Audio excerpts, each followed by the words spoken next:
आज मैं आपको बताऊंगा मार्केटिंग स्ट्रैटेजी के बारे में कि मार्केटिंग स्ट्रैटेजी के ज़रिए आप कुछ भी प्रोडक्ट बेच सकते हैं। अगर आप प्रोडक्ट बनाते भी नहीं हैं और आपके पास में सिंपल प्रोडक्ट है और आप उसे नहीं बेच पा रहे हैं तो इस वीडियो में बने रहिएगा, क्योंकि मैं आपको बताऊंगा 2019 तक इन्होंने 700 करोड़ से ज़्यादा कैन्स बेचे। इसका मतलब क्या है, जो इस धरती पर रह रहे हैं ना लोग, अगर उनको एक एक कैन दे दिया जाए तो इतना डिस्ट्रीब्यूशन वो कर सकते हैं। आपको समझ में आना चाहिए कि अगर आपके पास में प्रोडक्ट नहीं है, प्रोडक्ट बनाना चाहते हैं, तो सबसे पहले ये देखिए कि मार्केटिंग स्ट्रैटेजी समझिए।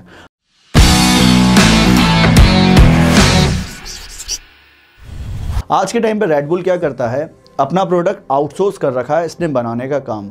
कोई और फिलिंग करके देता है, कोई और प्रोडक्ट बना कर देता है। इनके पास में फॉर्मुलेशन है, ये फॉर्मुलेशन वहाँ पर नहीं दे रखे हैं, बनवाते कहीं और से हैं, फिलअप कहीं और से करवाते हैं। बाद में क्या करते हैं, सारा का सारा ध्यान लगाते हैं खुद मार्केट करने पर। तो मैं आपको इस वीडियो में बताऊंगा कि रेड बुल किस तरह से मार्केट में एक बहुत हाई प्राइस पर ये प्रोडक्ट बेच रहा है और जबकि इसकी कॉस्टिंग बहुत कम है। तो मैं आपको इस वीडियो के अंदर कहीं पर भी एक बात बता सकता हूं, वो बात है कि रेड बुल की एक्चुअल में कॉस्ट कितनी आती है और ये 10 गुना ज़्यादा तक कैसे बेचता है। इसके अलावा रेड बुल बनता कैसे है, कौन सा फॉर्मुलेशन इसमें यूज होता है।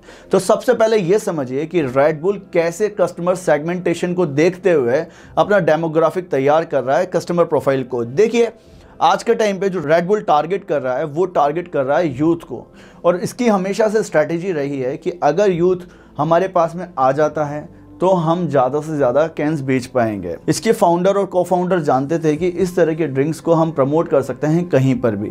अल्कोहल के आप बड़े बड़े एडवर्टीजमेंट नहीं लगा सकते हैं, अल्कोहल को आप हर जगह प्रमोट नहीं कर सकते हैं, पर इस तरह की ड्रिंक जो कि एनर्जी ड्रिंक है उसको आप हर जगह प्रमोट कर सकते हैं, चाहे स्कूल के कैंपस में हो, चाहे कॉलेज कैंपस में हो, चाहे आप मार्केट में कर सकते हैं, बड़े बड़े होर्डिंग्स लगा सकते हैं। इसलिए जो इसके को-फाउंडर हैं डिट्रीज मास्टरेज, उन्होंने हमेशा एक बात पर ध्यान दिया था कि हमें यूथ को टारगेट करना है और यूथ के बीच में इस प्रोडक्ट को पॉपुलर कराना है। इसके पहले ये जो प्रोडक्ट बन रहा था तो ये सबसे पहले बनाया था चैलो एओवीडी, इस कंपनी के फाउंडर हैं जिन्होंने इस तरह के ड्रिंक का फॉर्मुलेशन तैयार करा था। ये बैंकॉक के रहने वाले थे। जब तक डिस्ट्रिक्ट इनसे नहीं मिले थे तब तक ये ड्रिंक कहाँ सेल हो रही थी, बैंकॉक में। इन्होंने जिसको टारगेट कर रखा था वो थी लेबर क्लास, इसके साथ साथ फार्मर्स को यहाँ पर टारगेट कर रहे थे। उन्हीं के एडवर्टाइजमेंट्स को ये प्रिंट करवाते थे। किस तरह के एडवर्टाइजमेंट होते थे कि आप थक कर आए हैं और आप इस तरह के ड्रिंक को पीकर रिलैक्स हो गए हैं। तो इन्होंने देखा, डिस्ट्रिक्ट ने, कि अगर मैं इस तरह के ड्रिंक को यूरोप में लेकर आता हूं तो मुझे कस्टमर्स को अलग तरह से टारगेट करना पड़ेगा। मुझे किसको टारगेट करना पड़ेगा, मुझे यूथ को टारगेट करना पड़ेगा। इसीलिए इन्होंने मार्केटिंग स्ट्रैटेजी बनाई, यूथ जहां पर रहता है हमें इस ड्रिंक को वहां पर पॉपुलर कराना है।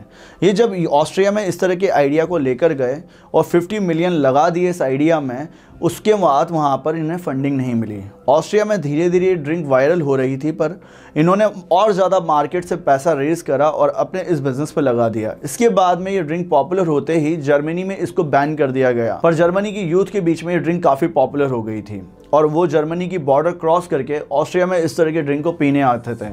तो मैं आपको बता रहा हूँ कि किस तरह से इन्होंने मार्केट को टारगेट करा, वो समझिए। सबसे पहले इन्होंने ब्रांड मैनेजर्स को टारगेट करा। ब्रांड मैनेजर्स कौन से, जो कि यूथ के बीच में रहते थे, जो कि कॉलेज कैंपस से निकलते थे। इस तरह के कॉलेज कैंपस से निकलने वाले मैनेजर्स से इन्होंने पूछा कि किस तरह से हमें कस्टमर्स को टारगेट करना चाहिए जो कि कॉलेज कैंपस में है और स्कूल कैंपस में है। इन्होंने वहाँ पर गोरिल्ला मार्केटिंग करी। गोरिल्ला मार्केटिंग क्या कहते हैं, एक कार ली, कार के बाहर एक बहुत बड़ा एक कैन बना दिया। अब उस कार के बाहर वहाँ पर फ्री सैंपल डिस्ट्रीब्यूशन करने लग गए रेड बुल के। ये सैंपल डिस्ट्रीब्यूशन हर एक बिज़नेस में करने चाहिए। आपको स्टार्टिंग में अगर बिज़नेस लाना है तो सबसे पहले याद रखिए कि आपको बिज़नेस में कुछ ना कुछ तो फ्री देना पड़ेगा। अगर आपने फ्री में नहीं दिया तो आपके पास में कस्टमर्स नहीं आएंगे। अगर आपको जल्दी चलना है, बिज़नेस में आगे बढ़ना है, तो थोड़ा बहुत छोटा प्रोडक्ट आपको फ्री देना ही पड़ेगा। अगर आपको जल्दी से जल्दी वायरल होना है तो आपको प्रोडक्ट की अवेयरनेस बढ़ानी होगी फ्री सैम्पलिंग करके, जिससे आपके कस्टमर्स आपके प्रोडक्ट को पहचानने लग जाएं और रेफरल करते करते जब आएंगे तो वो आपके पास में जल्दी आएंगे और इसके साथ साथ कस्टमर्स का बाइंग प्रोसेस तैयार हो जाएगा। बहुत सारी कंपनीज आज के टाइम पे जो कूपन कोड देती हैं आपको एप्लीकेशंस पे, वो भी इसी तरह से आपको प्रमोट कर रही हैं कि ज़्यादा से ज़्यादा लोगों को आप बताएं और ज़्यादा से ज़्यादा कस्टमर्स आएंगे तो कहीं ना कहीं उनका रेवेन्यू बढ़ेगा। कुछ फ्री दे दिया जाता है स्टार्टिंग में और इससे कस्टमर्स को अट्रैक्ट किया जाता है। देखिए, इन्होंने सेकंड जो मार्केटिंग स्ट्रेटेजी करी वो थी कि अगर आप उस वक्त के डिस्को क्लब में जाते हैं तो वहाँ पर इन्होंने अलग से एक सेक्शन बना दिया, वो था बुल सेक्शन। बुल सेक्शन में अगर आपको वाइन चाहिए, वोडका चाहिए, तो आप रेड बुल के साथ में मिक्स करके पी सकते हैं। इस तरह का एक नया कल्चर बना दिया। अब जैसे जैसे इन्होंने अलग अलग सेक्शंस बनाए बार में, डिस्क में, तो वहाँ पर समझ में आ गया बार ऑनर्स को, डिस्क ऑनर्स को कि रेड बुल एक पैसा बनाने की मशीन है।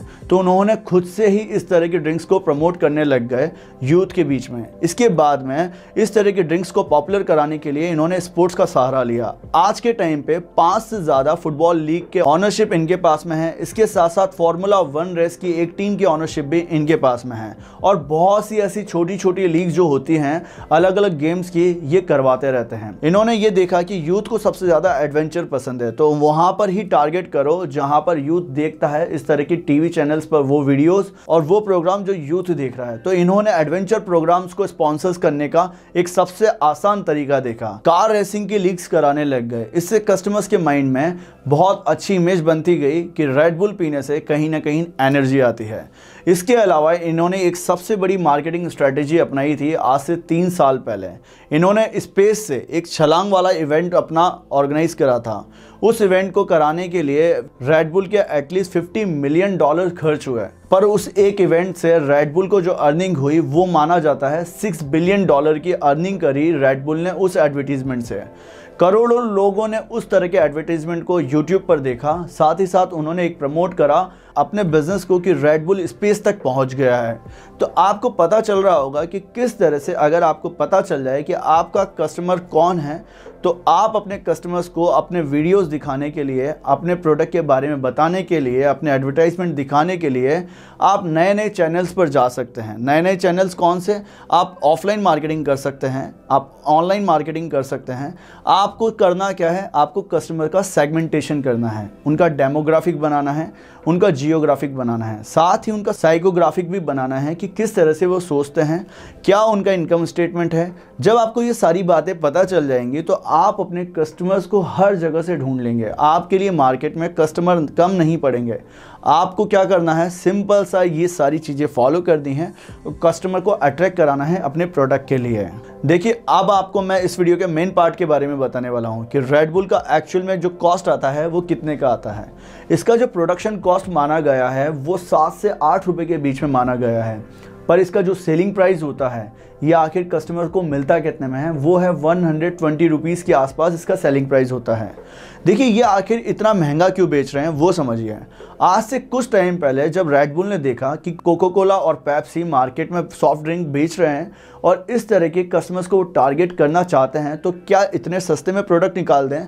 पर उन्होंने देखा कि अगर हमें यूथ को टारगेट कराना है, इसके साथ साथ एनर्जी ड्रिंक देनी है, तो हमें प्राइस अच्छी रखनी होगी, तो भी यूथ परचेस करेगी इस तरह के प्रोडक्ट को। इसके साथ साथ हमें पैकिंग अट्रैक्टिव कर देनी है, तो इन्होंने क्या करा, कैंस बनाने लग गए, कैंस में ये पैकिंग करके देने लग गए और कैंस के कारण ही ये मार्केट में एक बूस्ट ला पाए अपनी सेलिंग में। देखिए, अब समझिए कि रेड बुल किस तरह से प्रॉफिट शेयर करता है। यूएस में वॉलमार्ट को, इंडिया में डीमार्ट को, इसके साथ साथ रिलायंस फ्रेश को ये कैसे प्रॉफिट शेयर कर रहा है वो समझिए। अगर कोई बल्क में इस तरह के प्रोडक्ट को परचेस करता है तो ये वहाँ पर बहुत अच्छे मार्जिन देते हैं, उन्हें लगभग 20-25 रुपये का मार्जिन दे देते हैं।